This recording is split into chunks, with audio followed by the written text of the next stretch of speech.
Hi there. Thanks for listening. This is Jacob, and thanks for tuning in to my YouTube channel. All three of you. But I appreciate it. We're studying and reading through the book of Job. You know by now, probably, if you're listening along, I'm calling this a washing of the word. This is not a scholarly thing. I was never encouraged to go to seminary. I was never encouraged to go to seminary because they were thought of as cemeteries. And so this is just raw and real washing of the word, and we're reading into the book of Job. And this is the final chapter in the book of Job. And what a journey and a learning and of experience and a reminder of this book of Job. I would say the number one thing that I've learned or I should say the number one thing I've thought about the most while reading the book of Job has been how Job handled his suffering. And I can say with great assurance that in no way do I handle suffering in my own life anywhere near the way Job does at all. And Job went through far more suffering than you and I went. I don't need to rattle off what he went through. You probably know that by now. He lost his family, lost everything, with just boils from head to toe, worms in and out of his body. Disgusting, right? No friends, no comfort. His wife said Kurt's gonna die. You know the whole rant. All that he went through, and I felt like he went through his suffering and trials incredibly well, or pretty doggone well. And yet God had so much mouthful, so many things to say to Job, and just said, "Who is this who darkens my counsel?" That was one of God's first responses to Job, and God was very serious with Job.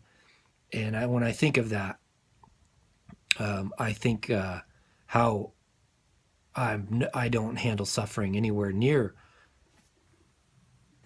as well as the way that Job did. And so that's something I've been thinking about and pondering as I've been going through this book of Job that I wanted to share with you. So yeah, it's a washing of the word. It's just, it's not scholarly. It's basically just reading the word. If you got an iPad or out for a run or going for a walk or just listening in your bed or whatever. It's just reading the Bible to you. So we're in the last chapter, and God just laid down some incredible stuff in the previous two chapters. God brought up the behemoth and the leviathan, two incredible ancient creatures and dinosaurs that do away with modern day science and modern day textbooks that say we've got a 20 billion year old earth and all these crazy things. No, God created, we've got a young earth. We got a very small young earth. Anyway, we're in chapter 42, and it goes like this. Thanks for listening along. Then Job replied to the Lord, "I know that you can do all things, and no plans of yours can be thwarted. You asked, 'Who is this that obscures my counsel without knowledge?' Surely I spoke of things I did not understand, things too wonderful for me to know. You said, 'Listen now, and I will speak. I will question you, and you shall answer me.' My ears had heard of you, but now my eyes have seen you. Therefore I despise myself and repent in dust and ashes." Job is very sorry. He is very repentant and humbled, and he's very changed. He's not complaining or shaking his fist at God. He is saying, "I am wrong." That's basically what Job is saying. Verse 7. After the Lord had said these things to Job, he said to Eliphaz the Temanite, "I am angry with you and your two friends, because you have not spoken of me what is right, as my servant Job has. So now take 7 bulls and 7 rams." Notice the number of them. 7 is completeness. It's a complete number. 7 bulls and 7 rams. 7 days of the week. 7 is all throughout Scripture. 7 bulls, 7 rams, and go to my servant Job and sacrifice a burnt offering for yourselves. God is not happy with the 3 so-called friends in Job's life. My servant Job will pray for you, and I will accept his prayer and not deal with you according to your folly. That can be said of every single one of us, that we do not get what we deserve, and thank God we don't. You want something to be thankful for this Thanksgiving season? That would be something that I'm thankful for. God could have taken me home to heaven a long time ago and been fully justified. But we'll go on here. He says, not deal with you according to your folly. You have not spoken of me what is right, as my servant Job has. Verse 9. So Eliphaz the Temanite, Bildad the Shuhite, and Zophar the Naamathite did what the Lord told them. That's very good. They're obedient. And the Lord accepted Job's prayer. I want to bring attention to this. Early on in the book of Job, Job would pray for his sons and his daughters whenever there was a meal and whatnot, just in case they had sinned. That was the kind of man Job was. In case his sons had messed up, he repented and prayed and offered sacrifices to God, just in case they had done that. And here, Job is praying for his friends who were incorrect and spoke folly against the Lord. Verse 10, after Job had prayed for his friends, the Lord made him prosperous again and gave him twice as much as he had before. All his brothers and sisters and everyone who had known him before came and ate with him in his house.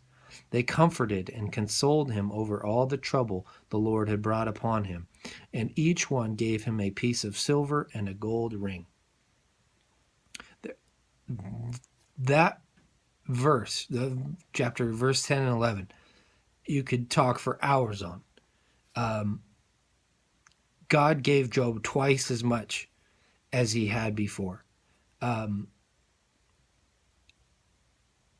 We'll keep going here. Verse 12, I'll jump on that in a sec. Verse 12, the Lord blessed the latter part of Job's life more than the first. How incredible.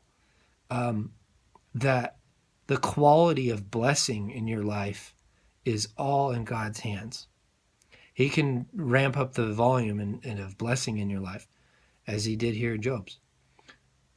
He had 14,000 sheep, 6,000 camels, and 1,000 yoke of oxen, and 1,000 donkeys. And he also had 7 sons and 3 daughters. Now, time out here. In verse 10, it says, God made him prosperous, and he gave him twice as much as he had before. But here in verse 13, he says he had 7 more sons and 3 daughters. Well, that's not twice as many because he had 10 before. But in God's perspective, you got to think about this.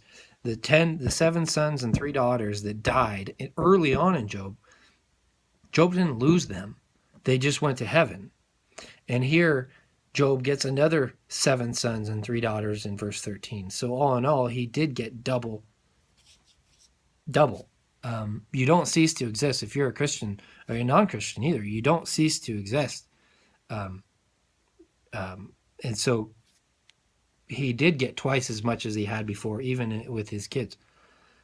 He has 10 in heaven, and now here in verse 13, he has 7 sons and 3 daughters again. The first daughter he named Jemimah, the second Keziah, and the third Karine Hapuk. Nowhere in all the land were there found women as beautiful as Job's daughters. And their father granted them an inheritance along with their brothers. He treated them equally. Here, he gave them just as much as his other brothers and sons. That was a change in Job's life. That we don't see that in the previous, early on in the book of Job. Job didn't treat his other daughters that way, but here in the end, he does. And I think that's just the lavishness of Job. I think he wants to bless and lavish and because he himself has been blessed. I think that's a natural thing. When you've experienced God giving to you, you just can't help but give. You just want to give. And I think that's a change in Job's life here. Verse 16, after this, Job lived 140 years. He saw his children and their children to the fourth generation, and so he died old and full of years. The suffering that you go through sometimes is from your own sin, but sometimes it's not. Sometimes it's from cosmic war and things going on in the unseen that God is allowing in your life. And you're not in control over it. But we are to learn from the book of Job, because God has given us the book of Job as an example, as you will be tested. You will go through the testing of the Lord if you're a Christian. You will have problems arise in your life. That's a guarantee. There is no way around that. But we are given the book of Job as an example, as an understanding. It's wonderful insight. It's to change our lives. It's to change our perspectives. It's to give us wisdom that is not without effect, but helps us in our time of need. The book of Job is not a book to, it's a book about suffering, yes. But it's also a great understanding that in the end, look what God does. Look how God blesses Job. Look how God restores Job. And not only does he restore Job with twice as much as he had before, but he restores Job with a greater relationship with himself. Job has more wisdom about God. He has more understanding about God. That in and of itself is why we're created. We're created for God. We're created to live in a relationship with God. And the verse that's coming to mind is that we are mere clay pots. We're being shaped and molded by God. And the clay cannot say to the potter, what are you doing with me? Why are you making me this way? We are just instruments. We are just clay in God's hands.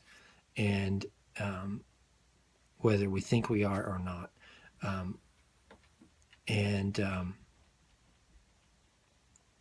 The outcome here of Job's life is incredible. A gold ring symbolizes purity. It symbolizes the refining fire that Job has been through, and his friends have all gave him a piece of that, gave him a gold ring. That's incredible. So there's a lot here in Job, and we should not discount the book of Job, but heed its warnings, and we should probably be repenting of the way that we handle suffering. And I know at least I do. I've failed in so many ways. It's ridiculous. But what an example we have in the book of Job. And this is another thing to keep in mind. Job is not somebody that was long distant in the past. We're going to meet Job. We're going to see Job in heaven one day. We're going to be able to talk to Job, and we're going to be able to, he might even ask us, hey, did you read the book that God used in my life? Or did you read the book that God wrote about me and the suffering? Did you learn from my mistakes? Did you learn from my friends' mistakes? Those are kind of questions that maybe Job would ask. But either way, what a wonderful book, and let's thank God for this book. This is Jacob, and thanks for listening in on my YouTube channel. I really appreciate it. Thanks.